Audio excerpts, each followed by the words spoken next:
Alright guys, we're continuing with the square root method, which means that we want to isolate something that is all squared on one side, and then we just take the square root to both sides. Again, this is a little bit different than the previous examples where there was no linear term.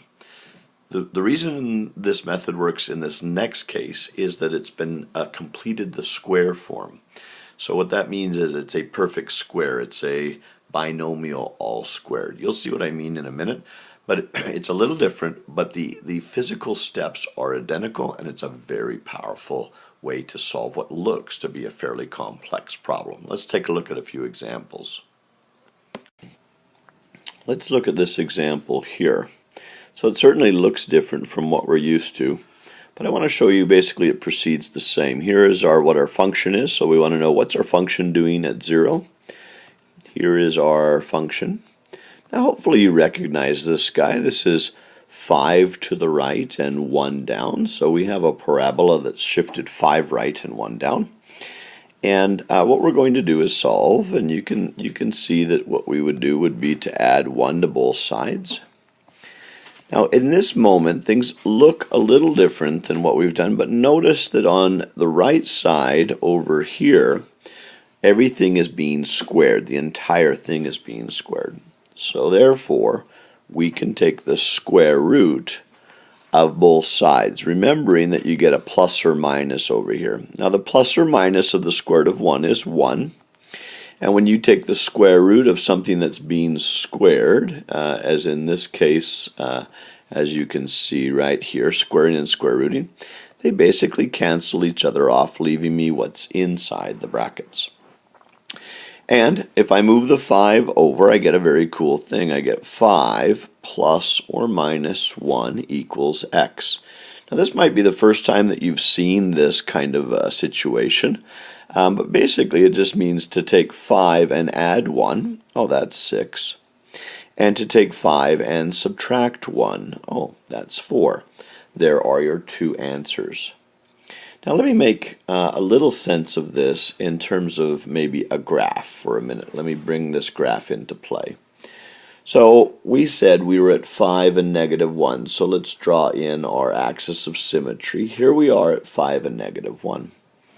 And what this is saying is that if you're on the 5 line, if you go 1 to the right, you get one intercept, and if you go 1 to the left, you get the other intercept. That makes sense, doesn't it?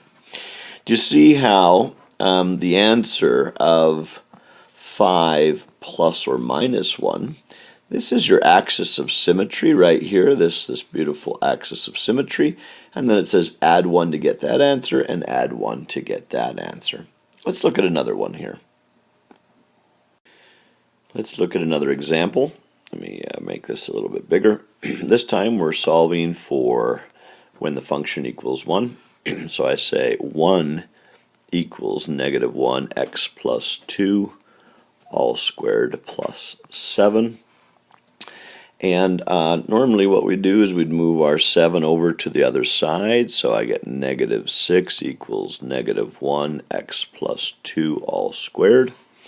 I want to get rid of that negative 1. That's kind of a troublesome thing. So I'm going to divide both sides by negative 1. Making this side on the left a positive 6, so we do 6, and then we have x plus 2 all squared. You know what to do from here. We're going to take the square root of both sides, and we get plus or minus the square root of 6 equals x plus 2. We're going to subtract 2 from both sides, so we get something that looks like this. Now, to most of you, this is a fairly intimidating answer, but this is perfectly fine. What this is saying is that at negative 2, we add 6 to one side, and we subtract, the square root of 6 to both sides. Let me give you a little sense of what that answer means in a graph. So what it means is that, well, let's look at our original information. Let's go all the way back up to the top and take a look at this guy. You should know something about this guy. First of all, his vertex is at a negative 2 and 7, so it's up here somewhere. So you know that you have your axis of symmetry here, and it's facing downward. Now what this is saying is your answer will be negative 2 plus the square root of 6 and minus the square root of 6. Now, the square root of 6 is between the square root of 4 and 9, so it's somewhere between, like, let's say 2.5. So one of your answers is going to be kind of over here. In other words, the square root of 6 this way. And your other answer is going to be over here, minus the square root of 6. Now remember, when we were graphing, you and I were guessing where those ones landed. This is the exact, now it's giving us like exactly where it crosses at negative 2 plus root 6 and minus root 6. Let me do just one more of these. So here's another. I'll go a little faster here maybe now that we've done a couple of these. 14 is what my function equals, 3x plus 5 all squared minus 13. When it comes over, I get a 27. And now I'm going to divide both sides by 3, so I get 9. You can see where this is going. Now I have just the square by itself. I'm going to take the square root of both sides. And so I am getting this, which equals plus or minus 3 equals x plus 5. I bring the 5 over, I get negative 5 plus or minus 3 equals x. Quickly to graph that, let me bring that up. Our axis of symmetry is at negative 5.